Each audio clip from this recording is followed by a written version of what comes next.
네, 최종 선택 내일 전략 시간입니다. 시장에 대한 자세한 전략 이 시간에 세워드리도록 하죠. 오늘 HMC 투자증권 서초지점 이영수 차장과 함께하겠습니다. 안녕하세요. 예, 안녕하십니까? 네, 먼저 오늘 시장 이슈부터 점검해 볼까요? 예. 오늘 우리나라 시장은 오전에 계속 혼조세에 있다가 아무래도 이제 정치적 이벤트를 오늘 앞두고 있기 때문에 관망세로 가는 거 아니냐 이런 이제 하루 종일 그런 분위기였습니다. 하지만 오후장 들어서 외국인의 매도세가 좀 줄어들면서 마감할 때 외국인이 매수로 전환되는 그런 강세로 전이되면서 한 7포인트 정도 상승으로 마감을 했는데요. 기관들도 같이 매수에 동참을 했다라는 게 좀 긍정적으로 보여지는 하루가 아닌가 이렇게 보여집니다. 그래서 지금 2050포인트대에서 지속적으로 지금 상승 가능성 여부를 태핑을 하고 있는데요.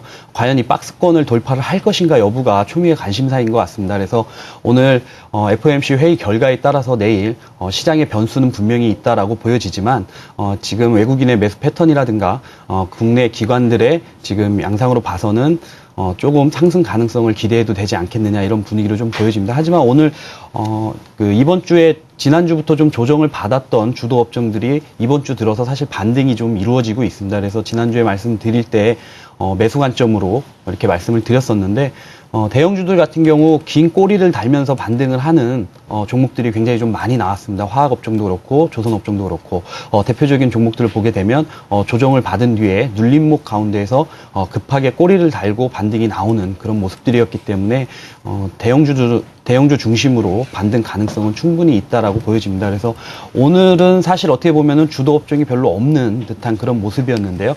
반등을 나온 약하게 반등 나온 종목들은 그동안 주도했던 정유라든가 전기전자, 화학업종들, 조선 이런 업종들에서는 반등이 계속 이루어지고 있다라고 보시면 될 것 같습니다. 네.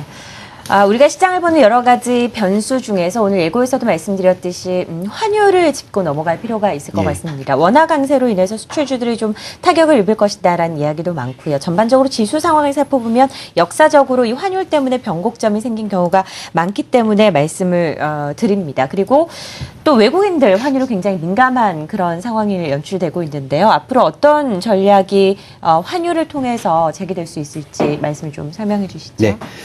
환율이 1,050원대에 근접을 하면서 원화 강세에 따른 불안감이 시장에서 좀 조성이 됐었습니다. 그래서 내수주에 관심을 좀 가져야 되는 거 아니냐 뭐 이런 얘기가 최근에 이제 좀 나오고 있는 상황인데요.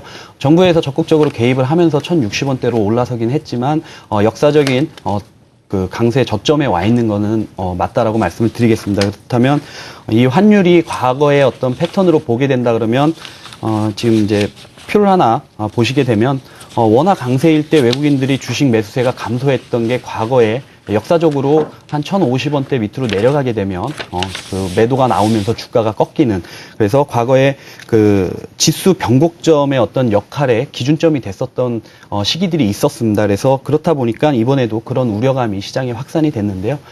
지난번에 이어서부터 계속 말씀을 드리지만 지지난주에 미국 시장에 대해서 긍정적으로 말씀을 드렸고 지난주에 우리나라 시장이 긍정적인 이유 말씀을 드렸고 그때 제가 환율에 대해서 좀 우려감이 있다라는 말씀을 드리면서 이번 주에 환율에 대해서 좀 더 자세하게 말씀을 드리려고 준비를 해왔는데요. 다음 표를 보시게 되면 2000년 이후에 원달러 환율과 외국인 순매수를 보시게 되면 1,050원 밑에서 외국인들은 주로 매도세 패턴을 가지고 있었고 그 이후에는 그 매수를 할 수 있는 그런 이제 매수 패턴을 보여줘 왔습니다. 그래서 과거 한 10년 동안 이런 패턴이 크게 이루어져 왔기 때문에 이번에도 우려감이 나왔던 부분인데요. 과연 이제 1,050원 밑으로 원화가 강세로 가게 되면 외국인들이 매도가 나올 것이냐 하는 부분에 있어서는 사실 결론을 먼저 말씀을 드리자면 그때 과거와는 좀 다르다라고 말씀을 드리겠습니다. 그래서 그 과거에 외국인들이 2005년에서 2007년 그 사이에 이제 환율에 대해서 이제 1,050원이 강세로 가면서 급하게 이제 팔고 나가는 부분이 있었는데요. 그때는 지금하고는 조금 다른 상황이었다라고 말씀을 드리겠습니다. 그때 우리나라 주식시장 즉 대기업들의 EPS는 좀 떨어지는 상황이었고요. 그랬죠. 예, 그 다음에 밸류에이션은 굉장히 높아지는 그런 상황이었습니다. 그렇다 보니까 외국인들 입장에서는 우리나라 주식의 편입 비중을 조절할 수밖에 없는 그런 좀 약간은 특이한 상황이었다라고 말씀을 드릴 수가 있고요. 그렇다고 보다 보면 과연 환율이 주가하고 어느 방향으로 가느냐라는 부분인데요. 근본적으로 환율이 강세로 간다라는 것은 그 나라의 경기가 좋다라는 겁니다. 그래서 우리나라 경기가 좋아지는 부분 그리고 금리가 올라가는 부분이기 때문에 주가도 같은 방향으로 움직일 수 있다라고 말씀을 드리겠습니다. 그래서 과거의 1,050원대와는 좀 다르다라고 말씀을 드리는 부분이고요. 한국 증시가 과거에 그랬던 이유는 아까 말씀드린 대로 표에 보시는 것처럼 기업들의 주가는 다른 지역, 즉 아시아의 다른 지역에 비해서 떨어지고 밸류에이션은 높아지는 이런 상황이었기 때문에 외국인들이 급하게 좀 팔고 나가면서 주가가 큰 폭의 조정을 받았던 부분인데요. 다음 그래프를 보시게 되면 그 방향성과 레벨 결정 자금은 장기 투자 성향 자금으로 볼 수가 있습니다. 즉 무슨 말씀이냐면 최근에 외국인 자금이 우리나라로 들어오는데요. 장기성 자금으로 분류가 많이 되고 있습니다. 그래서 이런 액티브한 자금들이 들어오게 됐을 때 시장은 경기 민감주 중심으로 큰 폭의 상승을 했다. 그래서 2009년도에서 11년도도 중국 투자 중심의 경기 부양으로 인해서 우리나라도 수혜를 받으면서 자금들이 들어오면서 상승을 했던 부분이고요. 그 다음에 미국의 셰일오일 공급 확대 및 중국 투자 규제로 인해 가지고 중국 경기 둔화 우려감이 생기면서 장기적으로 자금이 빠져나가면서 우리나라 시장도 조금 어려움을 겪었던 그런 부분들로 볼 수가 있는데요. 그래서 장기 투자 자금이 들어오게 되면 우리나라 시장도 굉장히 좀 긍정적으로 볼 수 있다. 그리고 최근에 들어오는 자금은 장기성 투자 자금으로 분류가 많이 되고 있다라고 말씀드리겠습니다. 그래서 지금 다음 표도 비슷한 내용의 표고요. 마지막으로 제가 표를 하나 더 보여드리면 예, 죄송합니다. 이 넘어가지를 않고 있는데요. 네. 예. 예. 그래서 액티브 관련된 자금들이 들어오면서 지금 최근에 들어오면서 지수가 여기 최 끝에 보시게 되면 우상향으로 지금 그래프가 들어서 올라가는 모습이 나오고 있는데요. 제가 봤을 때는 최근에 외국인들의 44일 순매수 들어오면서 이 들어오는 막대한 자금들은 액티브 자금으로 분류를 하고 있다. 그래서 장기성 자금이 들어오기 때문에 우리나라 시장은 좀 긍정적으로 봐도 된다. 그리고 환율에 대한 우려감은 그런 부분으로 본다 그러면 원화 강세가 조금 더 지속이 된다 하더라도 그렇게 우려할 부분은 아니지 않느냐 이렇게 좀 말씀을 드리겠습니다. 그래서 경기 사이클에 따라서 지금 이 자금이 들어오는 부분이 있기 때문에 경기 사이클을 보고 들어오는 이 장기성 액티브 자금들 같은 경우는 주기가 한 2년 정도로 좀 길게 보고 있습니다. 그렇다 그러면 앞으로 한 2년 정도는 우리나라 시장도 긍정적으로 상승할 가능성이 있지 않느냐 이렇게 좀 예상을 해볼 수가 있고요.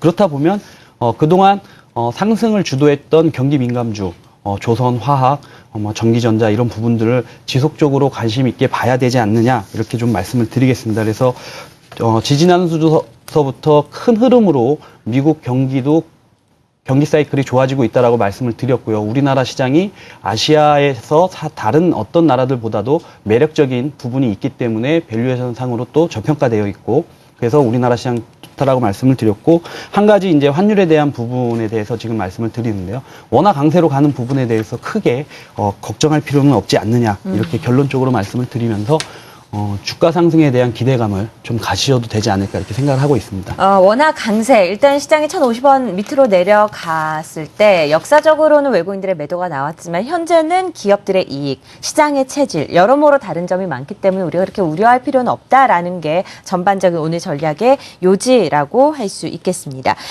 시장에 대한 여러 가지 그래프와 함께 원화 환율과 관련된 시장 전략을 세워봤고요. 이번에는 시장 내부적인 요소와 함께 전략을 세워보도록 하겠습니다. 장중에는 외국인들의 매도세를 보였지만 실상 장 마감하다 보니까 매수로도 전환을 해 있는 상황이거든요. 시장에 대한 전략 어떻게 세우고 계신가요?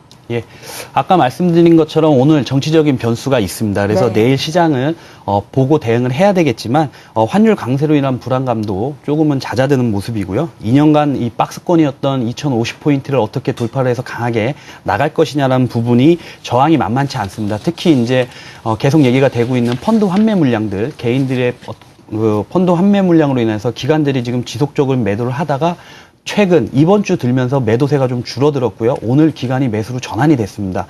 하지만 그 가운데 금융투자법인이라든가 연기금은 지속적으로 매수를 해주고 있는 상황입니다. 그렇다 그러면 펀드 환매 물량, 즉 개인들의 펀드 환매 물량이 어느 정도 마무리가 되고 기관들이 그동안 팔았던 주식을 이제 다시 담을 수 있는 기회가 주어진다 그러면 제가 봤을 때는 수급에 있어서 긍정적으로 작용을 할 것으로 보여지고 그렇다 그러면 큰 조정 없이 다시 또 상승을 기대를 해볼 수 있지 않나 이렇게 생각이 됩니다. 그래서 아까 말씀드린 대로 경기 민감주 대표 종목으로 매수 관점으로 보시는 게 맞다라고 말씀을 드리고요.